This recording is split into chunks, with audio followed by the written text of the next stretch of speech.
Há uma pergunta que venho me fazendo há 60 anos cada vez que vejo alguém perder dinheiro. Não é uma pergunta sobre mercados, não é uma pergunta sobre taxas de juros, nem sobre política monetária. É uma pergunta sobre comportamento humano.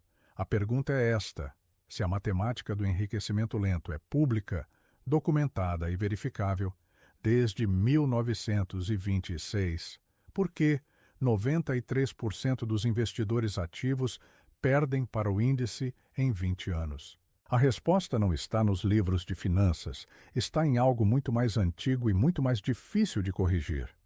O Warren me disse isso de uma maneira que nunca esqueci.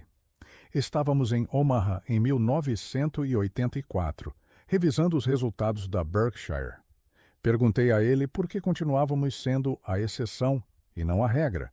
Por que a maioria dos gestores de fundos, com seus doutorados em economia e seus modelos matemáticos, continuavam perdendo para uma estratégia que qualquer criança de 12 anos poderia entender?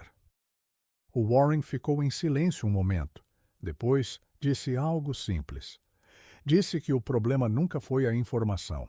O problema foi que a informação correta é chata e o cérebro humano tem aversão biológica ao tédio. Isso aconteceu há 41 anos. Nesse tempo, o índice Standard & Poor's 500 converteu $1 investido em 1965 em mais de $200 ajustados pela inflação. 200 vezes, não em um instrumento exótico, não em uma aposta arriscada, no índice mais chato, mais documentado e mais previsível da história financeira americana. E ainda assim, o investidor médio capturou menos da metade desse retorno, segundo os estudos Dalbar, publicados entre 1994 e 2023. A metade. O resto evaporou em taxas, em decisões emocionais, em compras em máximas históricas e vendas em pânico durante as quedas. Deixe-me dar um número concreto para que você entenda a magnitude do que estou descrevendo. O estudo Dalbar de 2023 mediu os retornos reais do investidor médio em ações durante os últimos 30 anos. O resultado foi 4,9% ao ano. O Standard & Poor's 500, nesse mesmo período, entregou 9,9% ao ano. 5 pontos de diferença parecem pouco. Calculados sobre 30 anos com um investimento inicial de $10.000, a diferença é devastadora. Com 4,9%, você termina com $44.000. Com 9,9%, você termina com $172.000. $128.000 que desapareceram não por azar, mas por comportamento. Por comprar quando o mercado subia e vender quando caía. Por fazer exatamente o oposto do que a matemática indica. Em 1973, quando o petróleo quadruplicou de preço e a inflação americana chegou a 11% ao ano, o Dow Jones caiu 48% desde o seu pico. 48%. Conheço pessoas que venderam tudo naquele momento. Pessoas inteligentes, instruídas, que tinham lido Benjamin Graham, que entendiam conceitualmente como funcionavam os mercados. Venderam porque a dor de ver suas carteiras caírem era insuportável. Venderam e esperaram que as coisas se estabilizassem. Quando voltaram ao mercado em 1976, já tinham perdido a recuperação inicial. Em 1980, o mercado tinha recuperado tudo o que foi perdido e continuava subindo. Quem vendeu no pânico de 1974 demorou entre 6 e 8 anos para recuperar. Não o dinheiro que perdeu na queda, mas a posição que teria se simplesmente não tivesse feito nada. Isso é o que o Warren e eu fazemos. Não fazemos nada. Durante décadas, não fazemos nada. E esse não fazer nada, essa inação deliberada que parece passividade, mas é na verdade a disciplina mais difícil que existe em finanças, é exatamente o que a maioria não consegue sustentar. Permita-me explicar o porquê, com números que não têm interpretação possível. Entre 1900 e 72.019, O Standard Poor's 500 entregou um retorno anualizado de 9,5%. Se nesse período de 49 anos você estivesse fora do mercado apenas durante os 10 melhores dias de pregão, seu retorno anualizado teria caído para 6%. 10 dias em 49 anos. Se tivesse perdido os 20 melhores dias, teria caído para 4,2%. Os 30 melhores dias, 2,0%. E aqui vem a parte que a maioria não calcula. Esses melhores dias do mercado ocorrem quase sempre no meio das piores crises. Os dias de maior recuperação do Standard Poor's na história ocorreram em outubro de 1987, em março de 2009, em março de 2020. Exatamente quando o pânico era máximo. Exatamente quando todos queriam sair. Se você saiu no pânico de 2008 porque não podia suportar ver sua carteira cair 57% e voltou quando as coisas pareciam mais estáveis em 2011, perdeu os 3 melhores anos de recuperação da história recente. O Standard Poor's subiu 84% entre março de 2009 e dezembro de 2011. 84% em 28 meses. Não um instrumento especulativo. O índice mais conservador do mundo capitalista. O custo desse pânico não é abstrato. Vamos calculá-lo.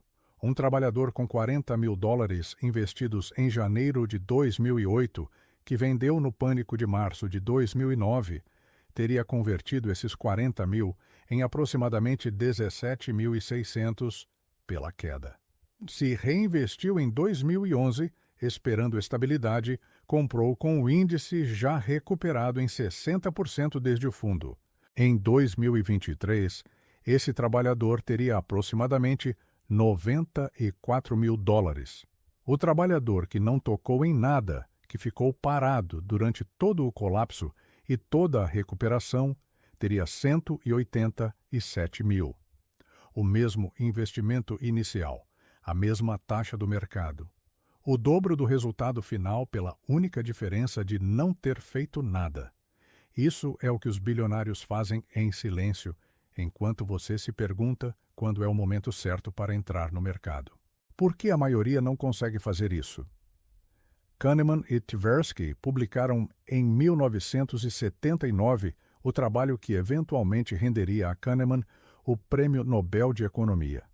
Demonstraram com experimentos controlados algo que eu tinha observado empiricamente durante décadas nos mercados. O cérebro humano sente a perda de $10 com uma intensidade aproximadamente 2 vezes maior que o prazer de ganhar $10. Isso significa que uma queda de 10% na sua carteira gera o mesmo impacto emocional que uma subida de 20%. A equação emocional nunca está equilibrada. Você está sempre lutando contra uma assimetria biológica que o empurra a tomar decisões que destroem seu patrimônio. Na segunda-feira, 19 de outubro de 1987, o mercado caiu 22,6% em um único dia de pregão, o maior colapso percentual em um dia na história do mercado americano. Na Berkshire, o Warren e eu revisamos os preços. Tínhamos caixa disponível. Em vez de entrar em pânico, compramos. 3 anos depois, as ações que compramos naquele outubro negro tinham mais que dobrado seu valor. Os que venderam naquele dia demoraram mais de 5 anos para recuperar o que tinham no dia 16 de outubro, o dia anterior ao colapso. Agora conecte isso com algo que ocorre em economias como a brasileira, onde a inflação acumulada entre 2000 e 2026 superou 300%. Se você guardou dinheiro em espécie no ano 2000, esse dinheiro hoje tem menos de 1/3 do poder de compra original. Você não perdeu dinheiro no papel. Sua conta bancária mostra o mesmo número, mas em termos do que você pode comprar com esse dinheiro, perdeu mais de 2/3. A inflação não aparece no seu extrato como uma perda. Aparece quando você vai ao supermercado e vê que o que comprava para sua família com R$ 500 em 2005 agora custa 1.800. Esse é o custo invisível de não investir. Não é zero. É um imposto silencioso que opera todos os dias, todos os meses, todos os anos, independentemente do que você faça ou deixe de fazer. Os que acumulam em silêncio entendem isso de uma maneira visceral. Entender que a inação tem um custo tão real quanto qualquer mau investimento muda fundamentalmente a forma como você pensa sobre o dinheiro. Permita-me fazer um cálculo que ninguém costuma apresentar desta maneira. Um trabalhador no Brasil com renda de R$ 60 mil anuais, que poupa 20% do seu salário, está guardando R$ 12 mil por ano, ou R$ 1.000 por mês. Se ele deposita esse dinheiro em uma caderneta de poupança, que rende 6% nominal ao ano, em um ambiente de inflação de 5%, seu retorno real é aproximadamente 1%. Em 30 anos, esses R$ 1.000 mensais se convertem em R$ 462 mil em termos nominais. Ajustando pela inflação acumulada de 5% ao ano durante 30 anos, o poder de compra real desse dinheiro é de aproximadamente R$ 107 mil, em valores de hoje, 107 mil. 30 anos de poupança disciplinada convertidos no equivalente a menos de 2 anos de salário atual. Isso é o que a inflação faz quando seu dinheiro não cresce acima dela. Agora, mude uma variável. O mesmo trabalhador, os mesmos R$ 1.000 mensais, mas investidos em um fundo de índice atrelado ao mercado brasileiro ou internacional, que rende 8% real anual histórico. Em 30 anos, esses R$ 1.000 mensais se convertem em R$ 1.300.000 em poder de compra atual. Não nominal, real. A diferença entre guardar na poupança e investir em índice não é a diferença entre ser cuidadoso e ser arriscado. É a diferença entre terminar com R$ 107 mil e terminar com R$ 1.300.000, 12 vezes mais, pela mesma quantidade de dinheiro poupada durante o mesmo período de tempo. Isso é o que os bilionários fazem em silêncio. A Berkshire Hathaway, em 1965, era cotada a $19 por ação. Em 2023, essa mesma ação é cotada a $544 mil. Não é um erro de digitação. $544 mil por ação, vindo de 19. Isso é um crescimento de 28.500 vezes em 58 anos. Uma taxa anual composta de aproximadamente 20%. Se em 1965 você tivesse investido $10 mil na Berkshire e não tivesse tocado em nada, hoje teria $280 milhões, não por ter feito algo brilhante a cada ano, por não ter feito nada durante 58 anos. Esse número parece extraordinário porque ele é, mas a lição não está na magnitude do resultado, está no mecanismo. O mecanismo é trivialmente simples: deixar que o dinheiro trabalhe sem interferência durante períodos tão longos que a maioria das pessoas não tem paciência para tolerar. Vou te fazer uma pergunta que quero que considere seriamente. Se alguém na sua família tivesse investido o equivalente a $100 mensais no Standard & Poor's 500 desde 1970 e não tivesse tocado nesse dinheiro, quanto teria hoje em 2026? Os $100 mensais durante 56 anos, com uma taxa de mercado de aproximadamente 9,5% ao ano, se converteriam em mais de $1.800.000. $100 por mês, o equivalente ao que muitas famílias gastam mensalmente em jantares de fim de semana ou em roupas que não precisam. E a resposta é que ninguém na sua família fez isso. Porque ninguém na sua família pensou que fosse possível, porque a narrativa que a sociedade te vendeu durante 50 anos não foi essa. A narrativa foi que você precisava de conselho especializado, fundos geridos ativamente, especialistas que soubessem quando entrar e quando sair. Em 2008, o Warren apostou $1 milhão que o Standard Poor's 500 superaria os 5 melhores hedge funds do mundo em 10 anos. Não um hedge fund, 5. Os melhores gestores do mundo com acesso a informação privilegiada legal, com algoritmos sofisticados e equipes de centenas de analistas. O resultado, em 2018, foi que o Standard Poor's 500 subiu 126%. Os 5 hedge funds, em média, subiram 36%. O índice mais chato do mundo ganhou dos gestores mais sofisticados do planeta por 90 pontos percentuais em 10 anos. Esse resultado não foi uma anomalia. Foi a confirmação de algo que Benjamin Graham já tinha documentado em 1949 em seu livro sobre o investidor inteligente. Que os mercados, a longo prazo, são extremamente difíceis de superar de forma consistente. E que cada real que você paga em taxas para alguém que tenta superá-los é um real que sai diretamente do seu patrimônio final. O relatório SPIVA, que a Standard Poor's publica anualmente, mostrou em sua edição de 2023 que 87% dos fundos ativos de grande capitalização nos Estados Unidos tiveram desempenho pior que o índice nos últimos 15 anos. 87%. Se você escolhe um fundo ativo ao acaso, tem uma probabilidade de 8,7% de escolher um que supere o índice. E essa probabilidade cai a cada ano que passa.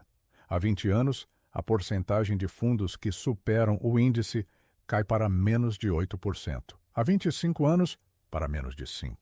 O que cobra esse fundo que tem menos de 5% de probabilidade de superar o índice para você? Entre 1% e 2% ao ano. Parece pouco. Ao longo de 40 anos, esse 1,5% de taxa anual reduz seu patrimônio final em aproximadamente 40%. Se você terminaria com R$3 milhões em um fundo de índice com 0,03% de taxa, termina com R$1.800.000 no fundo ativo.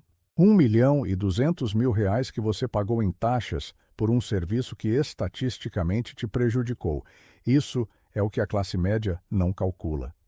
Não porque seja incapaz de fazer a matemática, mas porque ninguém a apresenta desta maneira. O sistema financeiro tem um incentivo estrutural para que você não a calcule. No Brasil, entre 2000 e 2025, a dívida das famílias como proporção da renda atingiu 50%. Metade da renda anual de uma família brasileira média está comprometida com pagamentos de dívida. Financiamentos de automóveis a 15% de juros anuais efetivos, cartões de crédito a 200% ao ano, crédito consignado a 28%.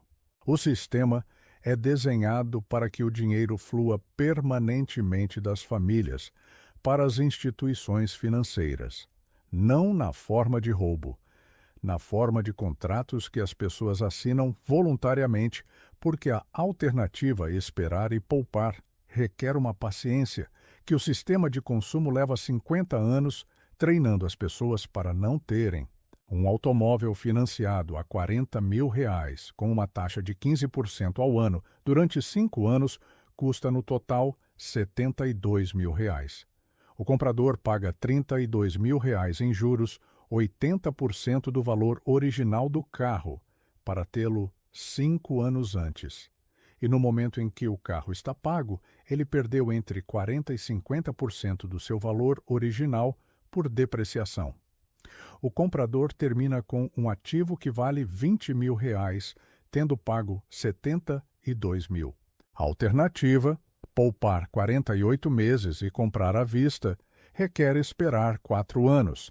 A diferença de 4 anos de espera são R$32 mil que permanecem no seu patrimônio em vez de serem transferidos para o banco.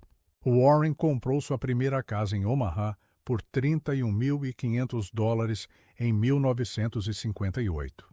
Ele ainda mora lá, não por incapacidade de permitir-se algo maior, pela compreensão matemática de que cada dólar que você não gasta em consumo é um dólar que pode trabalhar composto durante décadas. Isto é o que os bilionários fazem em silêncio. Não é um segredo, não requer acesso especial. Requer algo muito mais difícil, a capacidade de ignorar o ruído durante períodos de tempo tão longos que a maioria abandona antes que os resultados sejam visíveis. O problema não é a informação. O problema é o tempo que transcorre entre a decisão correta e o resultado visível dessa decisão. Investir hoje R$1.000 em um fundo de índice não produz nenhum resultado visível amanhã, nem no mês que vem, nem no ano que vem. O resultado se torna evidente em 15, 20, 30 anos. E o cérebro humano, desenhado por milhões de anos de evolução para maximizar recompensas imediatas, tem uma dificuldade biológica para valorizar corretamente esses resultados diferidos. Os economistas chamam isso de desconto hiperbólico. Tversky e Kahneman documentaram com precisão. Quando você pergunta se alguém se prefere R$100 hoje ou R$110 daqui a um mês, a maioria escolhe os R$100 hoje, uma taxa de rendimento de 10% mensal, 120% ao ano, e o cérebro prefere o dinheiro imediato. Quando você pergunta se prefere R$100 em um ano ou R$110 em 13 meses, a maioria escolhe esperar o mês extra. O horizonte distante elimina a urgência do imediato e o cérebro pode calcular racionalmente. Mas quando a recompensa imediata está na sua frente, a racionalidade colapsa. Isso explica por que alguém que entende perfeitamente a matemática dos juros compostos pode, no mesmo momento, estar pagando 200% ao ano em juros de cartão de crédito. A compreensão intelectual não anula o impulso biológico, e o sistema financeiro, os publicitários, as marcas de luxo, todas essas instituições conhecem essa biologia muito melhor que você e a exploram com uma precisão que deveria tirar o seu sono. Em 1972, comprei junto com o Warren a See's Candies por $25 milhões. Era uma fábrica de chocolates na Califórnia. Os analistas que cobriam a Berkshire naquele momento disseram que estávamos pagando caro demais por um negócio de doces.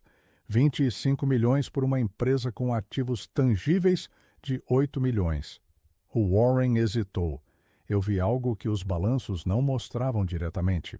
A cada ano que passava, a See's podia subir seus preços sem perder clientes.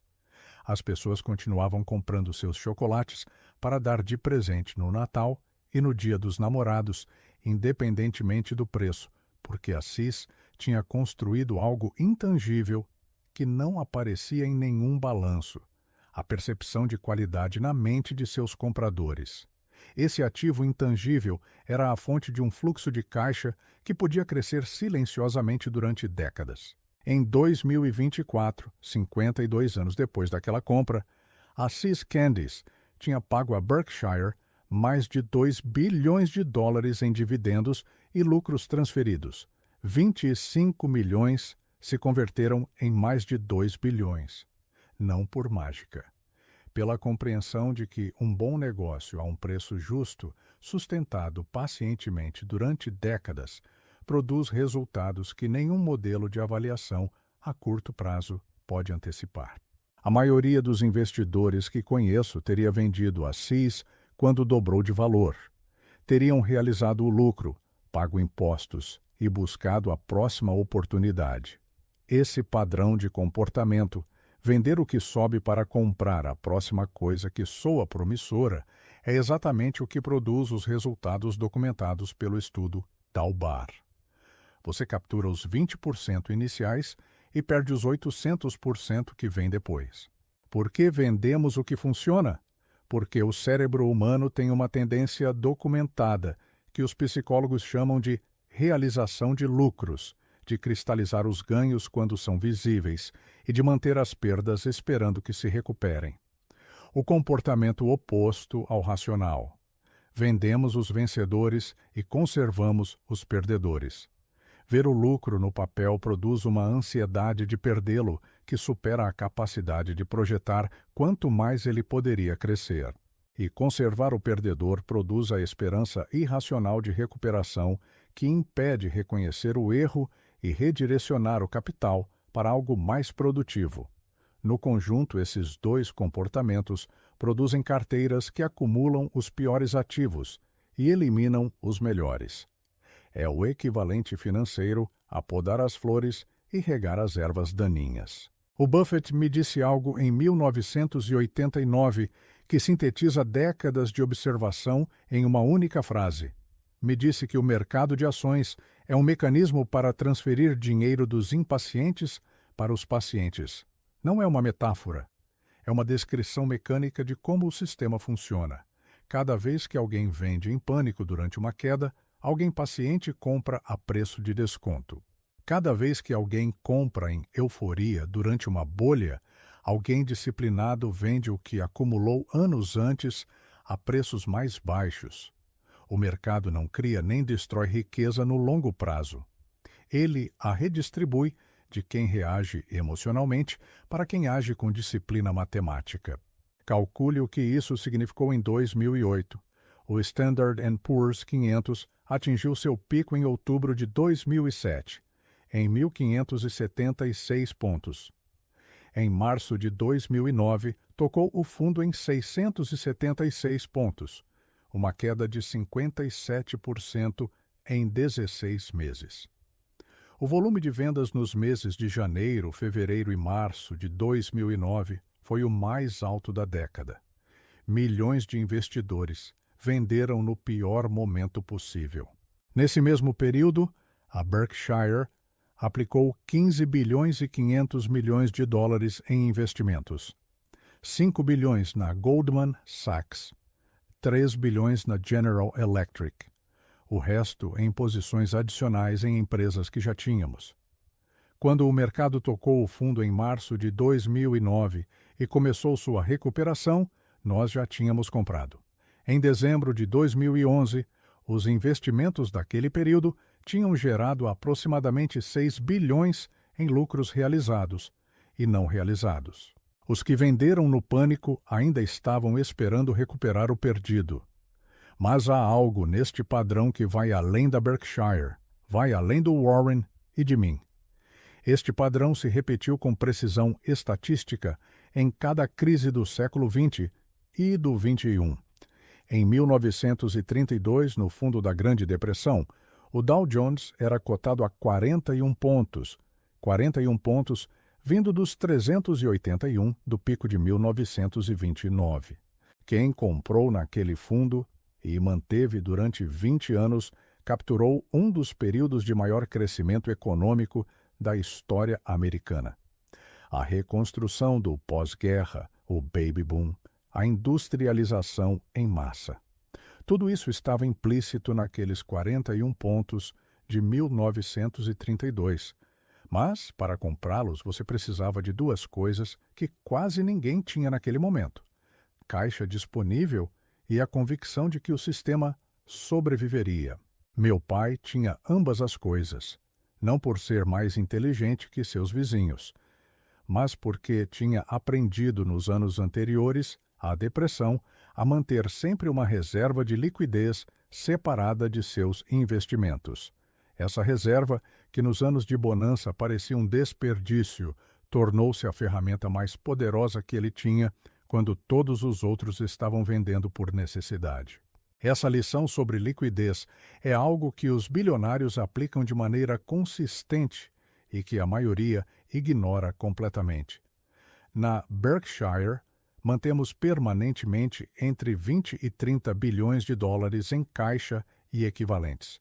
Não porque não saibamos como investi-los, mas porque o caixa não é apenas uma reserva de valor. É opcionalidade.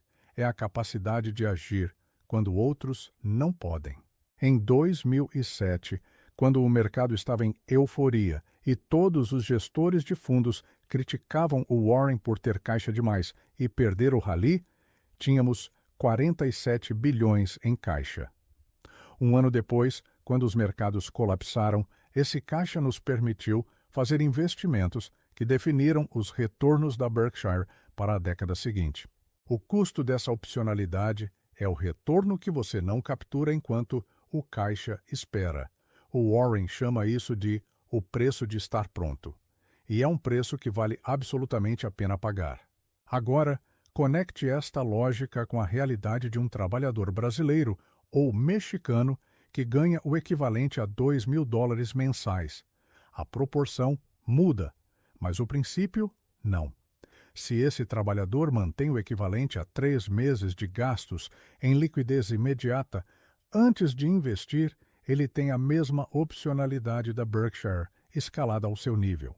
Quando ele perde o emprego, quando o carro precisa de reparo urgente, quando há uma emergência médica, ele não precisa liquidar seus investimentos no pior momento. A reserva de liquidez não é a parte conservadora de uma estratégia financeira. É a parte que torna possível que o resto da estratégia funcione sem interrupção. Deixe-me mostrar o custo matemático de não ter essa reserva. Um trabalhador com R$20.000, investidos em um fundo de índice, que precisa de R$10.000 urgentemente em fevereiro de 2020, justo quando o mercado caiu 34% pela pandemia, tem que vender metade da sua posição no momento mais baixo do ano. Seus R$20.000 em janeiro valiam aproximadamente 13.200 no fundo após a queda. Ele vende 10.000 para cobrir a emergência. Sobram 3.200 investidos. O mercado se recupera completamente em 12 meses e sobe 84% desde o fundo até dezembro de 2020. Esses 3.200 se convertem em 5.800. O trabalhador termina o ano com 15.800 entre o dinheiro em mãos e o investimento recuperado. O trabalhador que tinha 10.000 em reserva de liquidez e não tocou no seu investimento termina o ano com 24.600. A diferença de R$8.800 é o custo exato de não ter tido reserva de liquidez. Esta matemática não aparece nos folhetos dos bancos, aparece apenas quando você calcula o custo real de cada decisão financeira ao longo de décadas. Na bolha das .com, entre 1997 e 2000, o Nasdaq subiu 450%. 450. Empresas sem receita, sem lucro, sem modelo de negócio provado, cotadas a avaliações que só faziam sentido se você assumisse que o crescimento da internet era literalmente infinito. O Warren e eu não compramos nada disso. Fomos chamados de dinossauros. Em uma conferência em 1999, um jornalista me perguntou se a Berkshire tinha perdido a capacidade de entender os novos mercados. Respondi que entendíamos perfeitamente os novos mercados. E precisamente por entendê-los, não podíamos justificar pagar 50 vezes as vendas projetadas por empresas que nunca tinham gerado $1 de lucro. O Nasdaq tocou seu pico em março de 2000 em 5.048 pontos.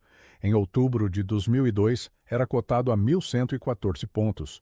Uma queda de 78% em 31 meses. Empresas como Pets.com, Webvan, Bupu.com desapareceram completamente. Os investidores que tinham entrado em 1999 acreditando na nova economia perderam entre 70% e 90% de seu investimento. Alguns recuperaram em termos nominais em 2015, 13 anos depois. Em termos reais, ajustando pela inflação, muitos nunca recuperaram. Enquanto isso acontecia, a Berkshire subiu 22% entre 2000 e 2002. Não porque tivéssemos informação privilegiada, mas porque tínhamos rejeitado participar de algo que matematicamente não fazia sentido, independentemente de quanta pressão social houvesse para nos unirmos. Essa capacidade de ignorar a pressão social em decisões financeiras é provavelmente a habilidade mais valiosa e menos ensinada em qualquer sistema educacional. A sociedade recompensa visivelmente o consumo ostensivo, o carro novo, o apartamento no bairro certo, o telefone de última geração.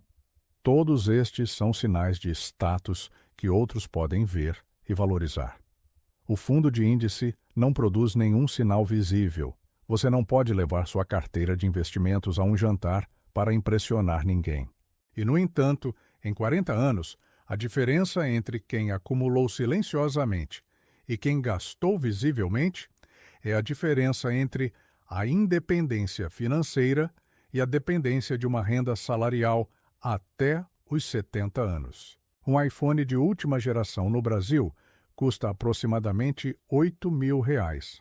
Perde 50% do seu valor em 12 meses. Aos 2 anos, vale menos de R$ 3.000. O comprador pagou R$ 8.000 por um ativo que em 24 meses vale R$ 3.000. Esses R$ 5.000 de depreciação, investidos em um fundo de índice a 8% real anual durante 30 anos, se convertem em R$ 50.300. Cada telefone de alta gama que você compra a cada 2 anos não só custa o que você paga por ele, custa o composto dessa soma durante o tempo que resta à sua carteira de investimentos para crescer. Multiplique esse cálculo por todas as decisões de consumo similar que uma família média toma em 30 anos. Carros que depreciam, eletrodomésticos de luxo desnecessários, roupas de marca, férias financiadas. O custo composto dessas decisões não está nos 5.000 que você gasta. Está nos 50.000 que você não acumula. E depois nos 150.000 que não acumula por não ter tido os 50.000 para reinvestir. A espiral do consumo não produz ruína imediata. Produz pobreza diferida, com atraso de 30 anos. O resultado chega exatamente quando já não há tempo suficiente para corrigi-lo. Aos meus 99 anos, vi esta espiral se completar em pessoas próximas. Conheci homens e mulheres brilhantes, com rendas superiores à média durante toda a sua vida profissional, que chegaram aos 65 anos sem patrimônio suficiente para sustentar seu nível de vida sem continuar trabalhando. Não chegaram lá por azar. Chegaram lá pela acumulação de 30 anos de decisões de consumo que cada uma, individualmente, parecia razoável. Apenas em retrospectiva, quando o tempo para corrigir se esgotou, o padrão completo se torna visível. Em 1988, o Warren e eu analisamos o investimento na Coca-Cola. A empresa era cotada a um preço que implicava pagar 15 vezes o lucro. Não era barata em termos absolutos. Mas quando analisamos o negócio em profundidade, vimos algo que os modelos de avaliação padrão não capturavam bem. A Coca-Cola vendia seu produto em mais de 150 países. Tinha uma marca que era reconhecida por mais pessoas no planeta que qualquer outro símbolo comercial. E a cada ano, sem precisar de investimento adicional significativo de capital, podia subir levemente seus preços em cada um desses mercados. A combinação de escala global, reconhecimento de marca e necessidade mínima de reinvestimento de capital produzia um fluxo de caixa que podia crescer indefinidamente, com baixíssimo risco de obsolescência. Compramos $1,3 bilhão em ações da Coca-Cola em 1988. Em 2023, essa posição valia mais de $25 bilhões. E a cada ano, a Coca-Cola paga a Berkshire aproximadamente $700 milhões em dividendos, 700 milhões anuais, sobre um investimento inicial de $1,3 bilhão. Em 2023, tínhamos recuperado o investimento inicial completo, apenas em dividendos, mais de 5 vezes. E ainda temos as ações. A maioria dos analistas que cobriam a Berkshire em 1988 disse que estava caro demais. A maioria dos gestores de fundos que competiam conosco naquele período vendeu suas posições na Coca-Cola quando dobrou, quando triplicou, buscando a próxima oportunidade. Cada vez que vendiam e redirecionavam o capital, pagavam impostos sobre os ganhos, pagavam taxas de transação e começavam do zero em um ativo novo. Nós não fizemos nada. Em 35 anos de não fazer nada, 1 bilhão e 300 milhões se converteram em 25 bilhões mais 700 milhões anuais em dividendos. Esse é o custo exato da impaciência expresso na diferença entre o que fizeram os que venderam e o que produzimos nós ao não vender. Mas quero que entenda algo mais profundo sobre esse investimento. Não é apenas uma história sobre paciência. É uma história sobre a compreensão do que você realmente possui quando compra uma ação. A maioria das pessoas que compra ações acredita que está comprando um papel que sobe e desce em uma tela. Warren e eu compramos negócios. Quando compramos Coca-Cola, compramos uma proporção de cada garrafa vendida em 150 países. Compramos uma fração de cada máquina de venda automática, cada contrato com restaurantes, cada acordo de distribuição que a empresa tinha construído durante 100 anos.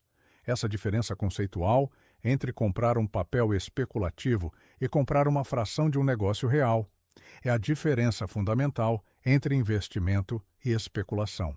Benjamin Graham articulou isso em 1949 em termos que continuam sendo os mais precisos que já li. Disse que no curto prazo o mercado é uma máquina de votar, mas no longo prazo é uma máquina de pesar. No curto prazo, o preço de uma ação reflete o sentimento coletivo de milhões de pessoas que compram e vendem baseando-se em notícias, emoções e narrativas. No longo prazo, o preço converge inexoravelmente para o valor intrínseco do negócio que representa.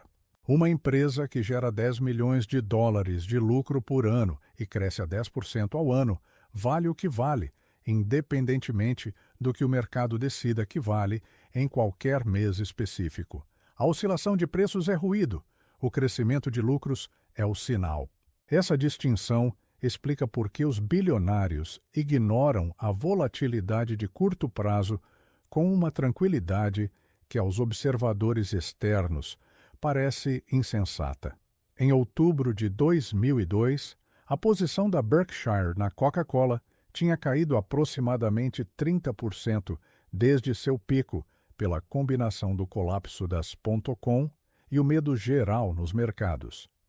30% sobre 25 bilhões no papel é uma perda de papel de 7 bilhões e 500 milhões de dólares. 7 bilhões e 500 milhões. Nenhum gestor de fundo institucional que eu conheça consegue sustentar uma perda de papel desse tamanho sem receber ligações furiosas de seus clientes exigindo ação. Nós não recebemos essas ligações porque nossos acionistas na Berkshire entendem o jogo que estamos jogando. E o jogo não é mensal nem anual, é por décadas. Há uma pergunta que me fazem em cada conferência anual da Berkshire desde 1975. A pergunta muda de forma a cada ano, mas o fundo é sempre o mesmo. A pergunta é: dado que vocês têm tanto caixa, dado que o mercado está caro ou barato ou volátil, dado que há incerteza geopolítica ou inflação ou recessão, não deveriam fazer algo diferente? E minha resposta durante 50 anos tem sido sempre a mesma: não. A consistência dessa resposta é em si mesma parte da estratégia. O investidor médio muda de estratégia toda vez que o mercado o incomoda. Quando o mercado sobe, quer mais risco. Quando cai, quer mais segurança. Cada mudança de estratégia tem um custo de transação, um custo fiscal e um custo de oportunidade. A soma desses custos ao longo de 20 anos é devastadora. Em vez disso, quem decide em janeiro de 2005 que vai investir mensalmente em um fundo de índice durante 30 anos sem se importar com o que aconteça nos mercados e executa esse plano com robótica indiferença às notícias financeiras, termina capturando o retorno histórico completo do mercado, menos apenas a taxa do fundo, sem custo de transações desnecessárias, sem imposto sobre ganhos de capital por vendas prematuras, sem custo de oportunidade por estar fora durante os melhores dias. Repare no que aconteceu entre 2000 e 2023. Esse período incluiu o colapso das .com, o 11 de setembro, a crise financeira de 2008, a crise da dívida europeia de 2011, a pandemia de 2020 e vários períodos de alta inflação. Se você descreve esse período para alguém sem mostrar os números do mercado, soa como o pior período possível para investir. E, no entanto, o Standard & Poor's 500 converteu $10.000 investidos em janeiro de 2000 em aproximadamente $44.000 até dezembro de 2023. $44.000 atravessando todas essas crises, todas essas quedas, todos esses momentos em que o mundo parecia estar colapsando. O investidor que ficou parado quadruplicou seu dinheiro. O que tentou navegar ativamente essas crises, segundo o estudo Dalbar desse mesmo período, capturou menos da metade desse retorno. Por que o sistema financeiro não te diz isso? Porque se você soubesse, não precisaria do sistema financeiro para nada, além de uma conta em uma corretora de baixo custo. O modelo de negócio da indústria financeira requer que você acredite que precisa de ajuda especializada para tomar decisões de investimento. Requer que sinta ansiedade quando o mercado cai, para que ligue para o seu assessor. Requer que interprete a complexidade aparente dos mercados como uma razão para delegar seu dinheiro a profissionais que cobrarão entre 1 e 2% ao ano por 30 anos. Esse 1 a 2% é o produto que a indústria te vende. E o comprador desse produto, em 93% dos casos, teria tido melhores resultados sem comprá-lo. Compare dois cenários com números exatos. Cenário 1. Investidor que deposita $500 mensais durante 40 anos em um fundo ativo que cobra 1,5% ao ano e atinge um retorno bruto de 9% ao ano. Retorno líquido de taxas, 7,5%. Resultado em 40 anos, $1.420.000. Cenário 2. Mesmo investidor, mesmos $500 mensais, mesmo período de 40 anos, mas em um fundo de índice que cobra 0,03% ao ano com o mesmo retorno bruto de 9%. Retorno líquido, 8,97%. Resultado em 40 anos, $2.215.000. A diferença é $795.000, pagos em taxas ao longo de 40 anos por um serviço que estatisticamente te prejudicou. $795.000 é mais que a renda salarial de 30 anos de um trabalhador médio americano. Tudo isso entregue voluntariamente a uma indústria que tem incentivo estrutural para que você não faça o cálculo que acabei de te mostrar. Agora, quero te falar de algo que aprendi não nos mercados, mas na sala do meu pai, em Omaha, durante a Depressão. Em 1932, com o Dow em 41 pontos e o desemprego americano em 25%, meu pai continuava investindo. Não muito. Ele não tinha muito, mas continuava comprando títulos do governo e algumas ações de empresas que considerava fundamentalmente sólidas. Perguntei a ele uma vez como podia ter calma para fazer aquilo quando o mundo parecia desmoronar. Me disse algo que demorei anos para entender completamente. Me disse que a maioria das pessoas durante uma crise financeira tem medo de perder o que tem. Ele, em contrapartida, tinha medo de perder a oportunidade de comprar ativos a preços que não voltaria a ver na vida. Essa inversão do medo, de temer a perda de oportunidade, em vez de temer a perda de capital, é o que separa estruturalmente os acumuladores dos que permanecem estagnados. Não é uma diferença de inteligência. Meu pai não era mais inteligente que seus vizinhos. Era uma diferença de mentalidade sobre o que constitui o risco real em uma situação de crise. O risco real não é a volatilidade do preço. O preço de uma ação pode cair 50% e continuar representando um negócio sólido, que em 10 anos valerá mais do que antes da queda. O risco real é a perda permanente de capital. E a perda permanente de capital não ocorre quando o mercado cai. Ocorre quando você vende durante a queda e converte uma perda temporária no papel em uma perda real e irreversível. Ou quando investe em um negócio que quebra. Ou quando a inflação corrói silenciosamente o poder de compra de suas economias sem que perceba, porque os números nominais não mudam. No Brasil, entre 1980 e 1990, a hiperinflação destruiu as economias de milhões de famílias. O Cruzeiro perdeu tanta capacidade aquisitiva naquela década que quem tinha depósitos bancários em 1980 viu suas economias reduzidas a valores nominalmente impressionantes, mas economicamente insignificantes. O Plano Collor de 1990 congelou os ativos financeiros do país por 18 meses.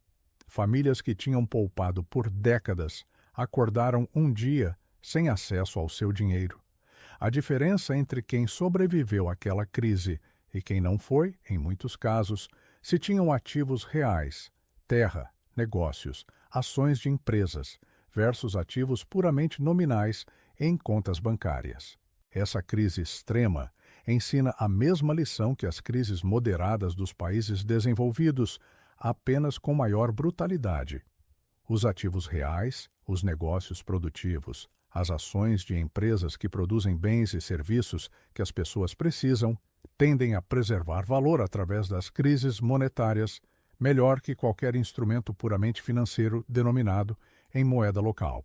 Quando o dólar enfraqueceu nos anos 70 pela inflação americana, as ações do Standard & Poor's terminaram aquela década com retornos nominais positivos que preservaram melhor o poder aquisitivo do que o dinheiro vivo ou os títulos do governo. Não perfeitamente, mas melhor. Quando a moeda argentina colapsou em 2001 e 2002, as empresas que operavam e geravam renda em dólares ou exportavam produtos reais preservaram valor enquanto os depósitos bancários em pesos evaporavam. A compreensão de que uma ação não é um número em uma tela, mas uma fração de propriedade em um negócio real com ativos físicos, funcionários, clientes e fluxos de renda, muda fundamentalmente como você percebe o risco de tê-las versus o risco de não tê-las. Aos meus 99 anos, tendo observado 7 décadas de mercados em múltiplos países com múltiplos ciclos econômicos, posso te dizer, com a certeza que só o tempo dá, que o maior risco financeiro para a maioria das famílias não é investir em mercados voláteis, é não investir, é manter capital em instrumentos que não superam a inflação enquanto os anos que você precisa para que o composto trabalhe se esgotam um por um. Permita-me fazer o cálculo mais brutal de toda esta conversa. Uma pessoa que aos 25 anos decide esperar até entender melhor os mercados antes de começar a investir. Que aos 30 decide esperar até que o mercado esteja mais estável. Que aos 35 decide começar, mas primeiro quer pagar suas dívidas. Que aos 40 finalmente começa a investir $1.000 mensais a 8% real anual. Aos 65, ela tem $95 mil. A pessoa que começou aos 25 com os mesmos $1.000 mensais, a mesma taxa, tem $3.4 mil. A diferença entre começar aos 25 e começar aos 40 não é de 15 anos, é de $3.305 mil. Isso é o que custa cada década de espera expressa em sua consequência matemática final. Não em porcentagens abstratas, em dólares que não estarão lá quando você precisar. E agora vem a parte que ninguém quer calcular. Se essa pessoa que começou aos 40 chega aos 65 com $95 mil e precisa manter seu nível de vida atual durante 20 anos de aposentadoria, Essa soma lhe dura aproximadamente 4 anos com gastos moderados. Aos 69, ela estará sem capital, com a mesma habilidade intelectual, a mesma renda durante sua vida profissional, a mesma oportunidade de ter começado aos 25. Apenas com 15 anos de adiamento separando a aposentadoria confortável da dependência financeira na velhice. Esse resultado não é hipotético, é o resultado estatístico dominante. O Federal Reserve americano publica dados sobre o patrimônio líquido médio por faixa etária. Em 2022, o patrimônio líquido mediano dos americanos entre 55 e 64 anos era de $185 mil. Não a média, que é distorcida pelos ultra-ricos. A mediana. Metade dos americanos prestes a se aposentar tem menos de $185 mil em patrimônio total, incluindo o valor de sua casa. Se essa casa representa 120 mil desse total, sobram $65 mil em ativos financeiros líquidos para financiar 20 anos de aposentadoria. $3.250 por ano. $270 por mês de capital disponível, além da Previdência Social. Isso não é má sorte, é o resultado agregado de 40 anos de decisões de consumo sobre investimento, de adiamento sobre ação, de ruído sobre silêncio.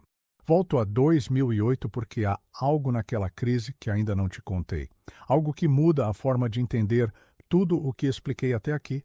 Em setembro de 2008, quando o Lehman Brothers colapsou e o sistema financeiro global esteve a horas de um colapso em cadeia. O Tesouro Americano e o Federal Reserve intervieram com resgates sem precedentes. Essa intervenção foi controversa. Muitos a criticaram como um resgate dos ricos às custas do contribuinte. Essa crítica tem fundamento real. Mas há uma lição diferente que extraí desse evento. O sistema capitalista moderno tem um viés estrutural para sua própria preservação. Os governos e os bancos centrais têm incentivos poderosos para evitar o colapso total do sistema financeiro. Isso não significa que o sistema seja justo ou que não tenha falhas graves. Significa que a probabilidade do Standard & Poor's 500 valer zero em algum momento futuro é aproximadamente igual à probabilidade do capitalismo, como sistema econômico, colapsar completamente. E se isso ocorrer, nenhum instrumento financeiro de nenhum tipo te protegerá. A única cobertura contra esse cenário são ativos físicos, terra, habilidades, redes de relacionamentos humanos, nada que você possa comprar em uma corretora. Dado que esse cenário extremo é improvável, embora não impossível, a estratégia racional é agir como se o sistema fosse persistir, porque historicamente ele persistiu atravessando guerras mundiais, depressões, pandemias, crises nucleares e todas as outras calamidades do século XX. E se o sistema persiste, o composto trabalha. E se o composto trabalha durante 40 anos, os resultados são os que te mostrei. O Warren tem uma frase sobre isso que resume a lógica perfeitamente. Diz que apostar contra a América foi historicamente o pior trade que alguém pôde fazer. Não porque a América seja perfeita, mas porque o sistema de incentivos que produz crescimento econômico, a combinação de propriedade privada, mercados competitivos e Estado de Direito com suas imperfeições incluídas, demonstrou, durante 2 séculos, uma capacidade de gerar riqueza agregada que nenhum outro sistema igualou. Investir no índice americano é apostar na continuação desse sistema, que pode ser uma aposta errada. Mas em 150 anos de história, foi a aposta correta em todos os horizontes de 20 anos ou mais, sem exceção. Agora deixe-me falar de algo que ocorre em economias emergentes, como o Brasil ou o México, onde a história monetária é mais turbulenta e onde a confiança no sistema local é razoavelmente menor. A pergunta correta para um investidor brasileiro não é se deve investir no mercado local ou guardar dinheiro vivo. A pergunta correta é como construir uma carteira que preserve valor através dos riscos específicos de uma economia emergente: inflação alta, volatilidade cambial, risco político e menor profundidade de mercado. A resposta que vi funcionar historicamente para investidores em economias emergentes envolve 3 camadas.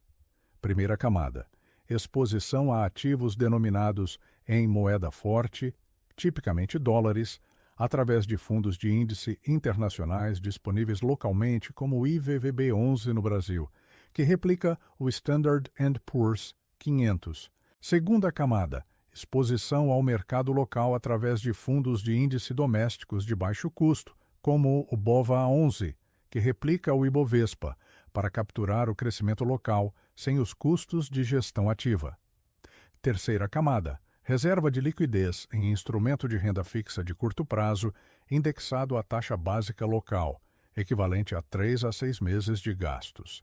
Esta estrutura não requer análise sofisticada, não requer acompanhar notícias financeiras, não requer reuniões com assessores, requer decidir uma proporção entre as 3 camadas, estabelecer aportes automáticos mensais e não tocar em nada durante décadas. O custo anual total dessa estrutura pode estar abaixo de 0,5%. Comparado com o 1,5 a 2% dos fundos ativos disponíveis nesses mercados, a diferença acumulada em 40 anos é exatamente o cálculo que te mostrei antes: $795 mil sobre um investimento de 500 mensais. Proporcione os números em reais ou pesos e o princípio é idêntico. Por que a maioria não faz isso? Não por ignorância técnica. O mecanismo é simples. O que acabei de descrever cabe em 3 frases. O problema é que fazer isso requer ignorar, durante 40 anos, todo o ruído que o sistema financeiro, os veículos de comunicação econômica, as redes sociais e as conversas de trabalho produzem continuamente sobre o que fazer com o dinheiro. Esse ruído não é acidental.